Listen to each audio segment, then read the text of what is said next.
नमस्कार। मैं सावित्री चंदेल उर्फ साई आंटी स्वागत करती हूँ आप सभी का। पिछली वीडियो में हमने चर्चा की थी अहोई अष्टमी के व्रत की, और इस वीडियो में हम कथा कहते हैं। वैसे तो हर प्रांत में हर जगह पर कई प्रकार की कथाएं कही जाती हैं, सुनी जाती हैं, और बुक्स में भी कई तरह की कहानियाँ होती हैं। लेकिन आज हम उस कथा को कहते और सुनते हैं जो सबसे अधिक प्रचलित है। वो कौन सी है कि एक साहूकार के 7 बेटे और 7 बहुएं थी, और एक उनकी बेटी थी। उनकी बेटी दीपावली के पर्व पर अपने मायके में आई हुई थी। तो पहले कच्चे घर हुआ करते थे, आपको मालूम है, और नीचे आंगन भी कच्चे होते थे, तो उनको लिपा पोता जाता था त्योहारों पर। तो उसके लिए वो ननद और भाभी मिट्टी खोदने के लिए गईं। तो जैसे वो मिट्टी खोद रही थी खुरपी के साथ, तो वहाँ पर स्याहू अपने बच्चों के साथ रहती थी। गलती से, दुर्भाग्यवश, अनजाने में उस ननद से खुरपी उस जगह पर लग गई जहाँ उसका बच्चा था, स्याहू का, और वो बच्चा मर गया। इससे जो साहू थी वो बहुत नाराज़ हो गई, कुपित हो गई, और उसने क्रोध में कहा कि मेरे बच्चे को तुमने मारा है, मैं तुम्हारी कोख बांधती हूँ। कोख बांधने का मतलब कि संतान होगी नहीं, और अगर होगी तो वो जीवित नहीं रहेगी। तो वो जो ननद थी बहुत डर गई। उसने अपनी सभी भाभियों से प्रार्थना की, अनुनय विनय की कि मेरी जगह तुम अपनी कोख बंधवा लो, लेकिन कोई भी तैयार नहीं हुई। जो सबसे छोटी भाभी थी, सबसे छोटी बहू थी, उसने कहा कोई बात नहीं बहन, मैं अपनी कोख बंधवा लेती हूँ। तो उसकी कोख बंध गई। घर आ गए वो लोग। काफ़ी समय के बाद छोटी बहू के संतान होती थी, और 7 दिन के अंदर वो बेटा मर जाता था। तो इस प्रकार लगातार होता रहा। तो पंडित से उन्होंने पूछा, तो पंडित ने बताया कि इसकी कोख बांधी हुई है। तो उसको याद आ गया, उसने बता दिया कि हाँ, ऐसे ऐसे मैंने अपनी कोख बंधवा ली थी अपनी ननद के बदले। तो फिर पूछा गया कि भाई अब कोई उपाय बताओ। जो बुजुर्ग महिलाएं थी पड़ोस की, उनसे भी पूछा गया, पंडित से भी पूछा गया। उन्होंने कहा कि सुरही, गाय की सेवा करो। वो सुरही स्याहू की मित्र है, हो सकता है कि वो तुम्हें क्षमा करवा दे। तो छोटी बहू ने गाय की सेवा शुरू कर दी। गाय खुश हो गई। तो उन्होंने पूछा कि भाई, मतलब तुमने मेरी इतनी सेवा की है, मैं भी तुम्हें कुछ देना चाहती हूँ। तो छोटी बहू ने बता दिया कि इस तरह से मेरी कोख बंधी हुई है, और तुम स्याहू को जानती हो, तुम मुझे उस तक ले चलो, और मैं उनसे क्षमा मांगना चाहती हूँ।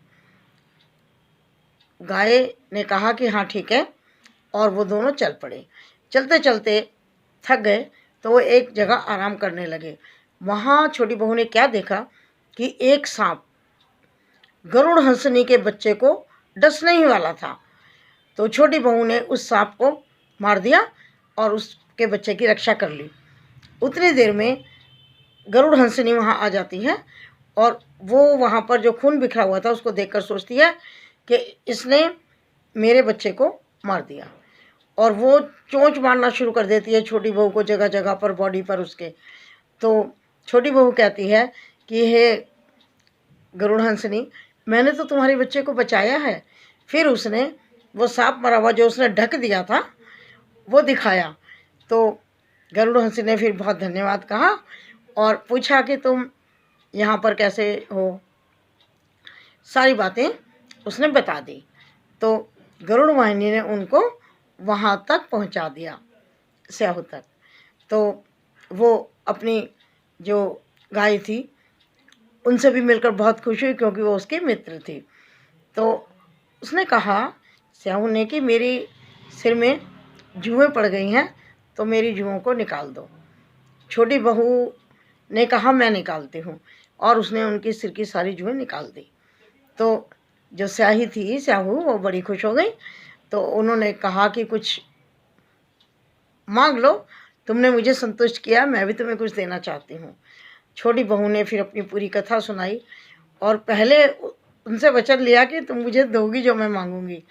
तो स्याहू माता ने कहा कि मैं बंधी हुई गोद तो नहीं खोलती, लेकिन तुमने मुझे बहुत संतुष्ट किया, मेरी सेवा की और मेरी सहेली गौ माता की भी तुमने सेवा की, तो मैं तुम्हारी गोद छोड़ती हूँ और तुम घर जाओ। जो तुम्हारे 7 पुत्र मृत्यु को प्राप्त हुए थे बहू सहित आपको घर में मिलेंगे। तो फिर वो बड़ी खुशी खुशी घर आ जाती है। घर आकर देखती है तो बड़ा भरा पूरा घर उसको मिलता है, बहुत खुश हो जाती है।